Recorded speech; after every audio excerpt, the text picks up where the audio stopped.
All right, welcome to Success Unlimited podcast. As many of you know, this podcast is all about the journey of thought leaders, industry titans. We have them on, we interview them, we just explore their origins, challenges, and failures that they faced, and how they define success, and did they reach their success. So, with us today, we have William Beliles with Genesis Solar Power.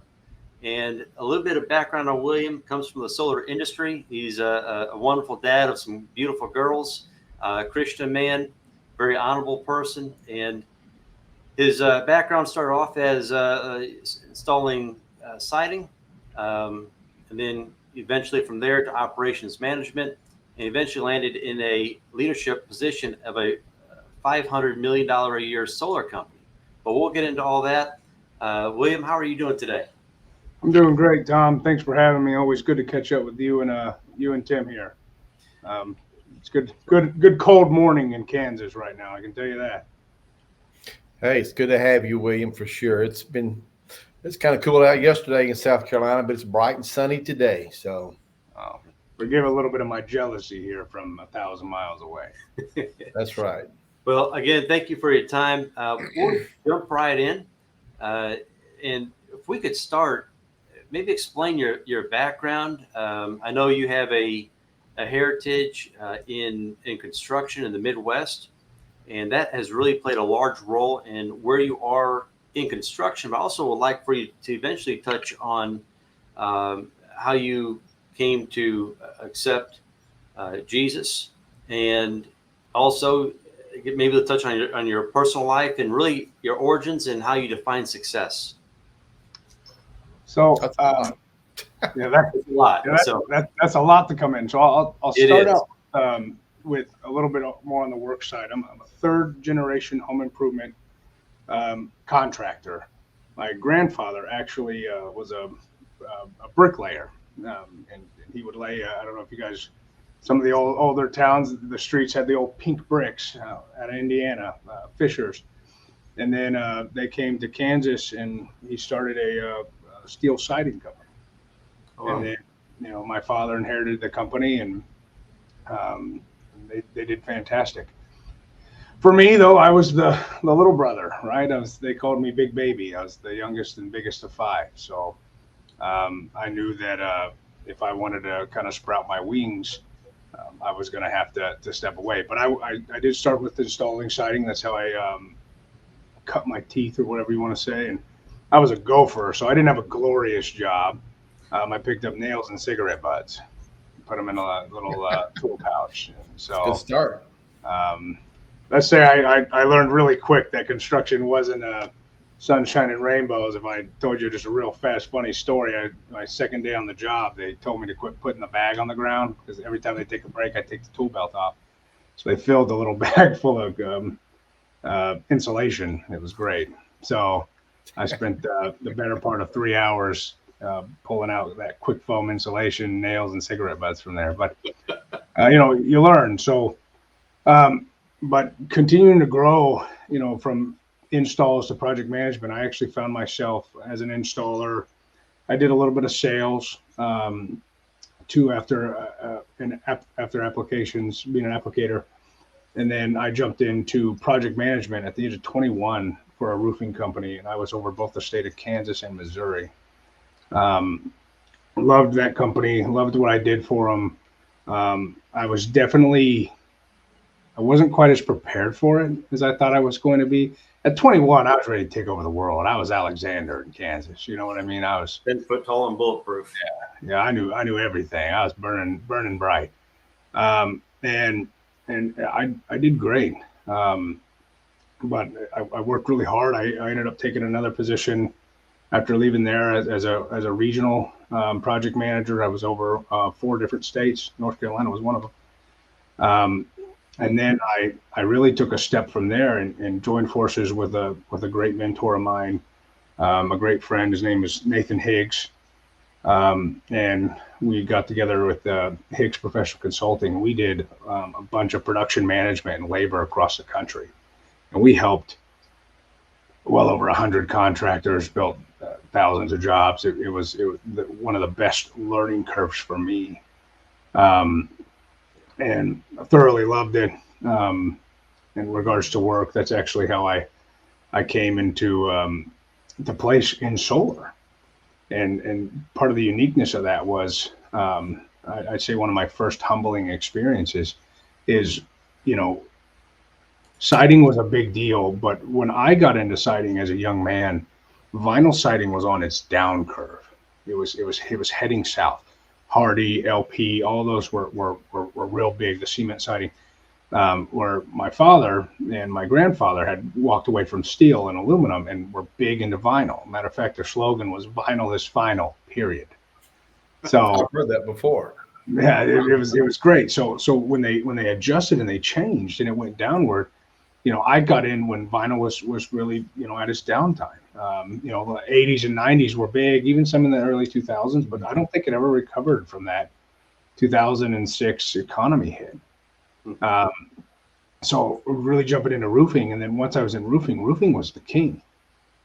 Everything, whether you did insurance restoration, whether you were a retail, the roof was the bread and butter, and then if you got a window or you did some gutters or whatever, that was kind of cool and unique, but it wasn't the end all be all.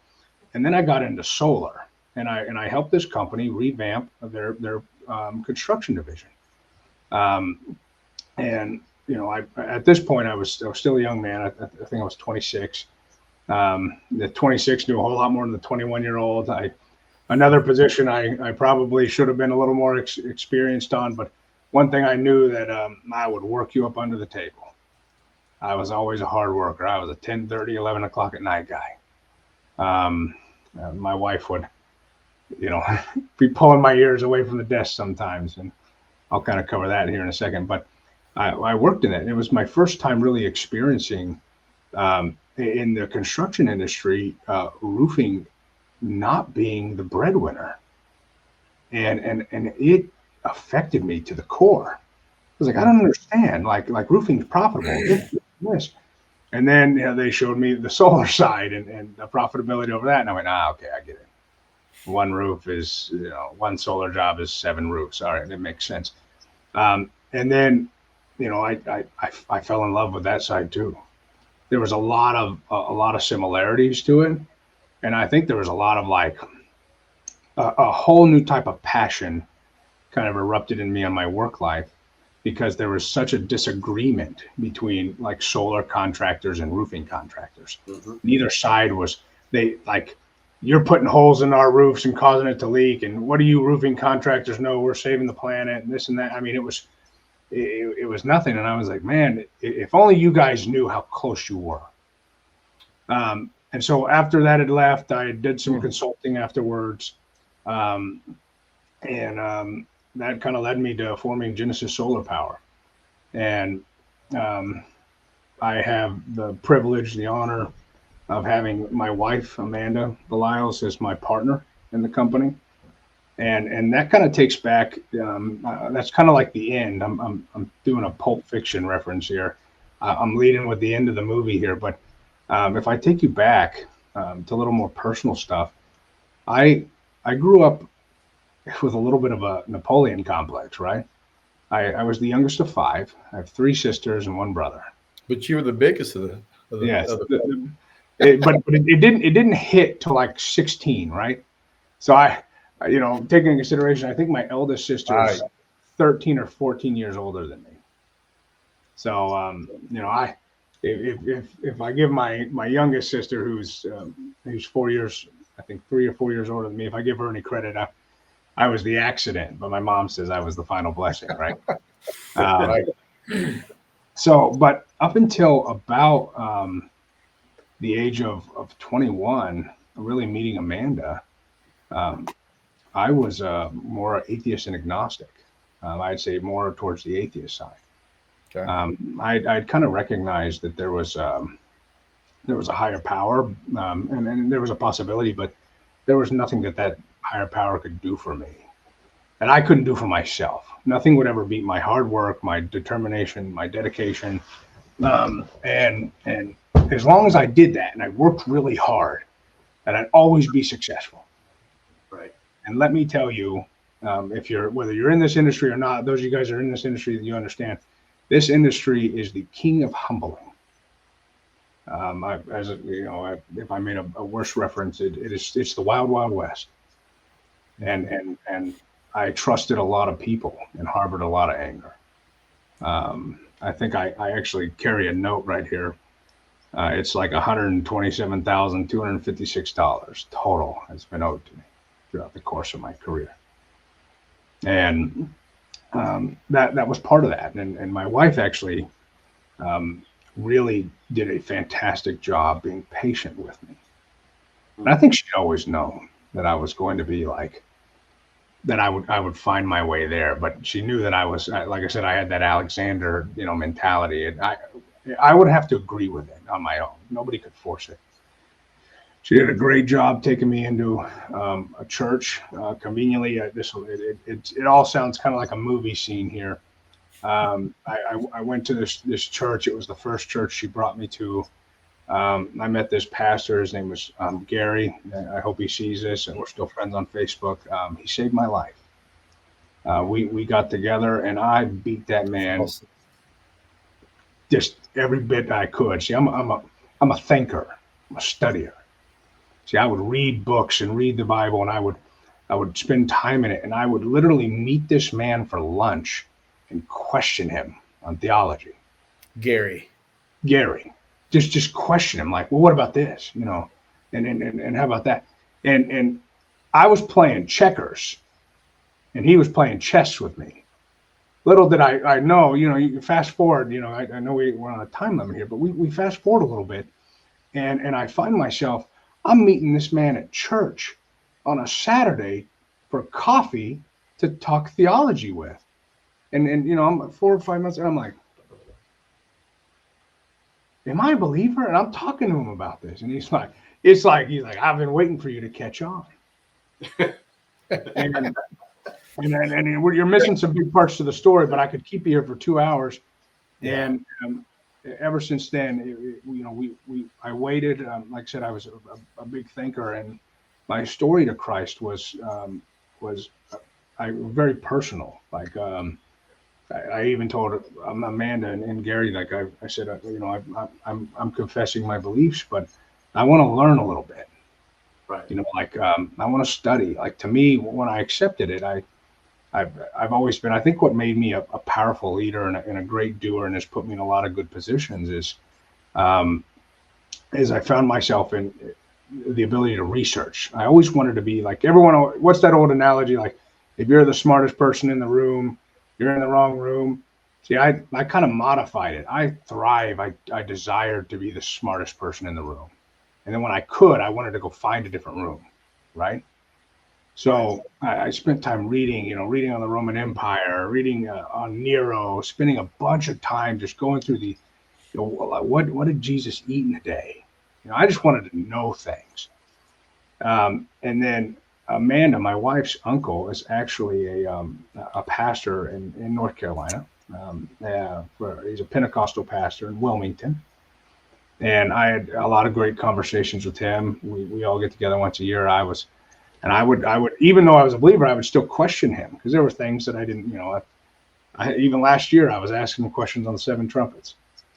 So, we were just talking, and I had asked him. A good question for this time of, isn't it? Life. That's right. Isn't it? So we were talking. He pulled me in, and I told him, I said, I want you to baptize me. And this was kind of spur of the moment. We were there for Christmas. Carolina gets cold, by the way. It does. And those baptismal, what do you want to call them? I don't want to say tank. Yeah. Tank. There you go. Tank. I didn't realize you warm those up, right? So it was a spur of the moment thing. It was like 11 o'clock at night, and he's like, wake you up. Let's baptize you. And so we left. We were in Wilmington. We left this big old, I think we were at somebody's house at that point. Big family reunion. Picture 50, 60 people. He opened his church up, and we went there with my wife. And she went as well. And in the cold plunge right before midnight on New Year's Eve, he baptized me. Wow. Wow. That has been easily one of my greatest success stories. So let me interject. Something you may not know about Tim or myself is our background is Pentecostal. I think I remember you mentioning that to me a year or two ago, but I never pestered on it. Yep. Yeah. But we'll have to catch up on that. But so let me ask you a different question here. So how do you define success in your personal life and in business? Have you put a definition saying when I reach this, I am successful, or is it more an evolving definition? I'll go up to that. We'll let you answer first. My definition of it is probably going to be weird, but alone. Well, I'll say it like this. It's a two-part answer, and I apologize. My first part is you got to know how I think, and then you have to know how my heart thinks. How I think is there's a 75-year-old man that's within me that's relying on me today. He needs me today. He wants me to be a millionaire. He needs me to buy a house. He needs retirement. He needs my kids to go to college. He's passionate about what I need to do today. I'm 30 years old. I turned 30 in October. I have 45 more summers to get to that point. That's William. My success is how do I protect, my family, my four daughters, my wife. How do I make as much wealth and everything else? And that's how my brain works. How my heart works is my true definition of success is my wife. My wife is my perfect recipe. She is the one that when I mentioned that statement, success is having a partner or a thought pattern. And I've never met anybody that has them both. So, sorry, anybody that claims that they do, but I'm a conqueror. I'm ambitious. I'm an entrepreneur. I can sit and work and just never stop. And my wife she is passionate. She's a hard worker. She's an entrepreneur, but she is a mom. And she reminds me, William, girls have dance tonight. You need to be there for them. Yeah. For years, I didn't appreciate that. Yeah. Well, I don't know. Leave me alone. I can humbly admit, and hopefully there's not too many people that listen to this and judge me, that there were times that I said, no, I need to get this done. But my wife's ever so patient. And my success now, if you were to ask me, am I successful? 100%. My wife comes to me and says, William, the girls have dance at 6:00 tonight, and I step away from the computer. And I get to go watch them do dance. I've been to every one of my daughter's basketball games the last 2 years. And awesome. There were some parts in her early life that I missed. I missed her first steps. I missed when she said dad the first time. So success to me is that, because like somebody had asked, like, William, you've obviously made some money. You've done good. Is there anything you go back and change? I said, I can tell you what, I would give up 50 grand worth of money that I've made to go back and hear the first data. Yeah. Easy. So you have a big construction background, obviously, and multi-generation. That's a great legacy to pass on to a daughter, or not. But life is. I think we all know that life is a journey, and it has.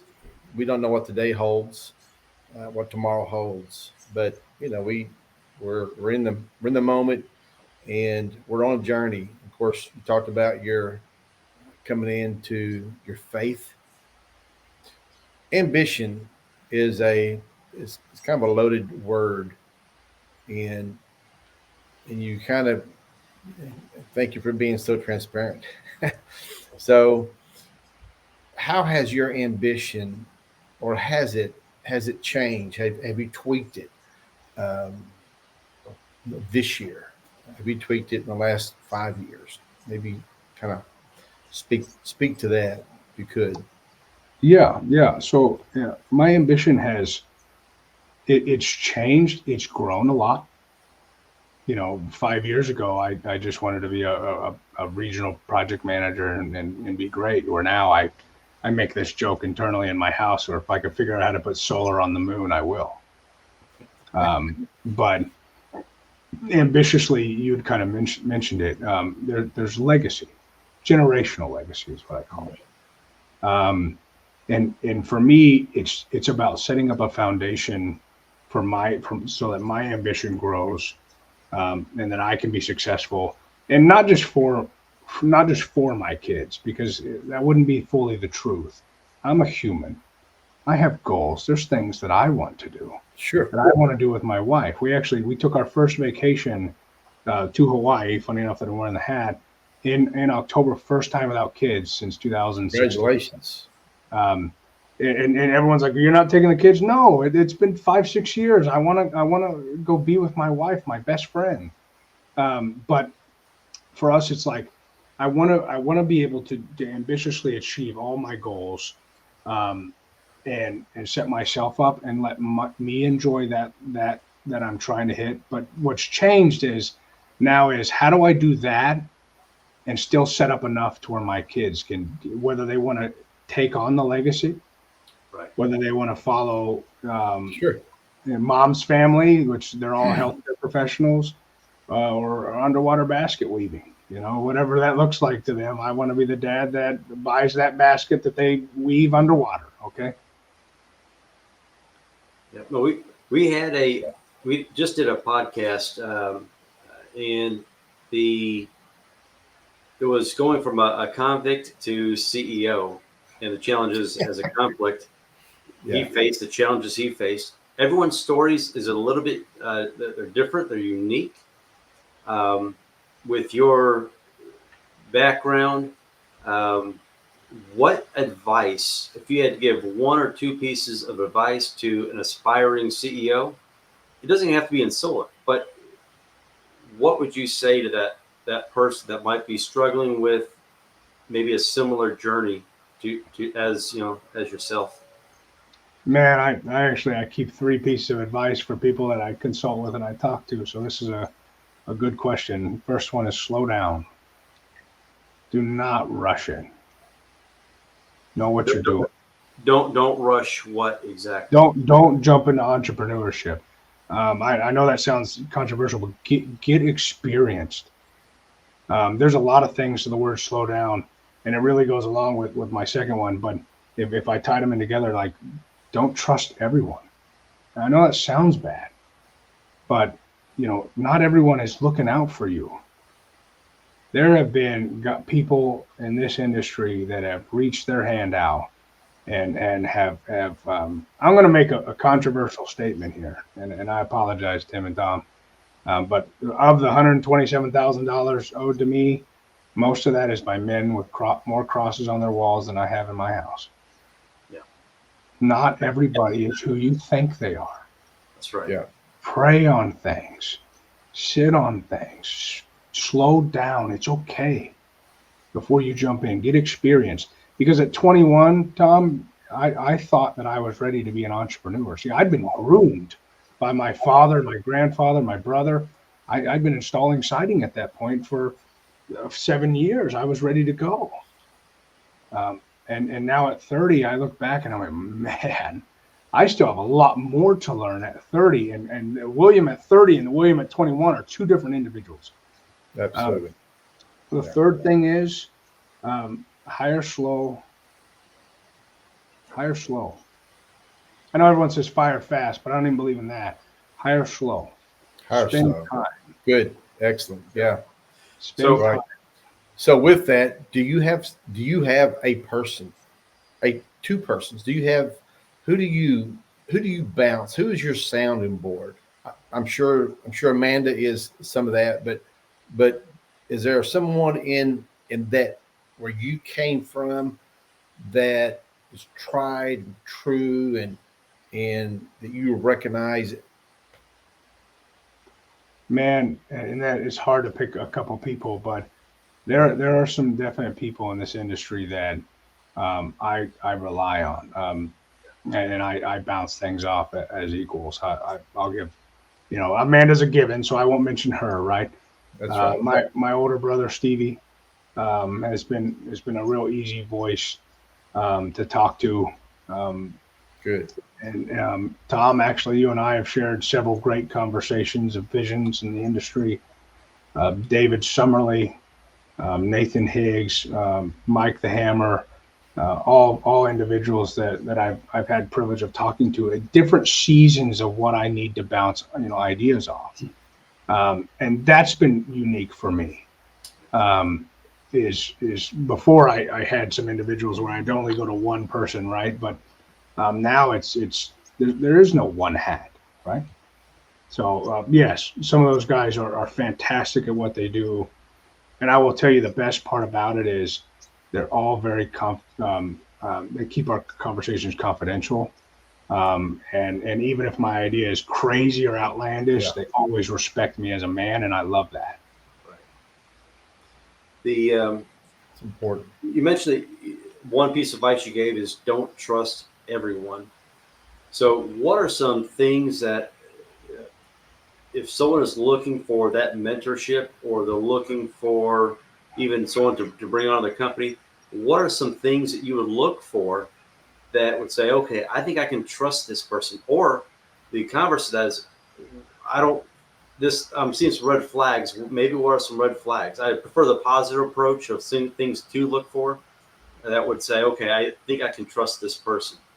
How do you evaluate that? I'd say it's kind of like a neutral approach down the middle, but I treat business like I treat my house, and so like whether it's spending money, so like I know if I want to, like right now, if I want to buy a Corvette and some guy says, come over here, I'll sell it to you for $5,000. You just got to meet me in this dark alley after midnight. I wouldn't let him take my daughter over there to buy that Corvette. Right. The same with business. There are a lot of people that'll reach out and just, hey man, come follow me, pay me $10,000. You'll make $1 million in 30 days. I promise. This and that. Well, sometimes if it sounds fishy, the real people that want to help you do your business, they're going to critique you, and you got to be prepared for that. And same with our personal life. If anytime we've ever had anybody come in and say, hey, here's how we balanced our budget, or here's how we're thinking about remodeling our home, or here's issues that we're having as a family, maybe a marriage. I'm not too prideful to admit it. My wife and I have done therapy, 5-6 years ago. You want to talk about being vulnerable in a scenario, but let me tell you, that was amazing for us. So business is the same way. Nobody is going to come into your business and just say, give me $10,000, I'll fix it all. Right. You don't want to see my books, my pipeline, a P&L. You don't want to see any of that. Just $10,000. It'd be the same thing in my house. I could fix all your marriage, William. Give me $10,000, I'll fix it. Well, let me tell you what's going on. So that it really embodies that slow down mentality. Even when I choose who I'm going to work with, who's going to help, how we're going to put things together. If somebody reaches out to me and they're like, and I use that scenario, $10,000, but whatever it is, a lot of things, and I'll only talk about this industry, but specifically, but I'm sure in every industry, in every capacity, this is just all I know, Tom. Damn, sorry. Is if the grass is greener on the other side, you want to question how it got there. Ask questions. Be slow about things. I've lived a few days, and I never admit to being old. I might be older, but not old. So, but I have always believed that sometimes the grass is greener, but guess what? That grass still has to be cut. It's still got to be maintained, and so something comes with that, right? So, I would say the grass is greener where you water it. So if the grass is greener, it could be because that's where in that area of someone's life, because they're pouring their time, their energy, their focus out on that area. So as we're approaching wrapping up here, let me throw you a curveball question, maybe a fun question. If you could have dinner with anybody, past or present, who would that be and why? That's a hard one. That's a potentially an emotional question. It would probably be my dad. Yeah. I lost my father in 2015 before he got to see my first daughter be born, before he got to see me get married, before he got to see me be successful. That would probably be, that'd be the big one for me. No matter the time, just to tell him and to fill him in on everything that we've done. To be honest, I'd probably change places if I could. If I could like swap it, I'd let like I know you said if I could do the dinner, if the opportunity was there, I'd be like, thank you. I'd love to talk again, but could I let you meet my kids? Yeah. Wow. Yeah. It's relationships plays a big part in success and failure. It really does. And we appreciate you being so Vulnerable. transparent, vulnerable. Yeah. It is to come on to a podcast and talk about we didn't even talk about failures too much, except maybe that big note you carry around. That's kind of a tough one there, but I know we're kind of wrapping up here, but some people say, and I probably agree with it, because again, I have been through a few things in my life. Some of them I'm thankful for. Some of them I try hard to be thankful for. But failures speak loud to us in how we view them, how we respond to them. How do you treat failures in your life? I love them. My and that sounds, it's a bold statement, but with what I'm doing now, and Genesis Solar Power is just one of several companies that are launching, is I have failed a bunch. I've been done wrong a bunch. I can honestly say I won't sit here and say that I've done everything right. And part of why I love failures is, and part of why I carry that note. See, I've had somebody tell me that, hey, William, that note, man, hold on, that's a burden. You need to let it go. I have forgiven those men. Sure. That note here is to protect everybody that comes after. Every employee that works for me, every family member, my own kids, my wife, every failure at 30 years old, and what I've been able to achieve, and the positions that I've had and whatnot, has been, the failures have been a huge building block. My commitment to those failures that I've said to my team is, you will never go through them as long as you stay with me. Yeah. So last question for you, and we're done. What's next for you? You mentioned Genesis Solar Power. Is that what's next? Is that your next project, your next company, or? So yes, Genesis Solar Power is the foundation for everything that's going on. We built Genesis to be operationally focused. We have built no internal sales teams, and we have no desire to.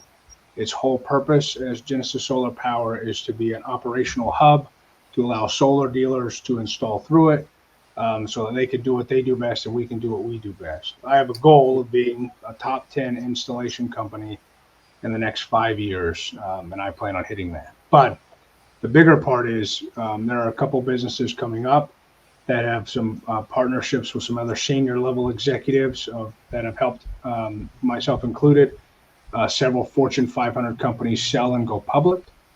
And those ones are preparing to launch, that are going to help on all sorts of sides, whether that's company growth, scaling, preparing to sell, and really giving back, Tom, as we've conversated, to the industry and helping those individuals that want to do it, don't know how, and letting them skip those bridges of failure. Right. There were times that I shouldn't, if my wife didn't pick me up off the ground, I wouldn't be here. I wouldn't have got this far. I want them to skip that part and say, right, here's an easy way around. All success is one beggar telling another beggar where to find bread. And I just want to tell them. So There you go. That's a wrap. No, William. Been awesome to see you again, William. Yeah, thank Sam, you so always much for your appreciate it. time. Really enjoyed speaking with you and hearing your journey. Thank you for everything you've shared. Thanks, Tom. Good to see you guys. I look forward to connecting again. Sounds good. Absolutely. Awesome.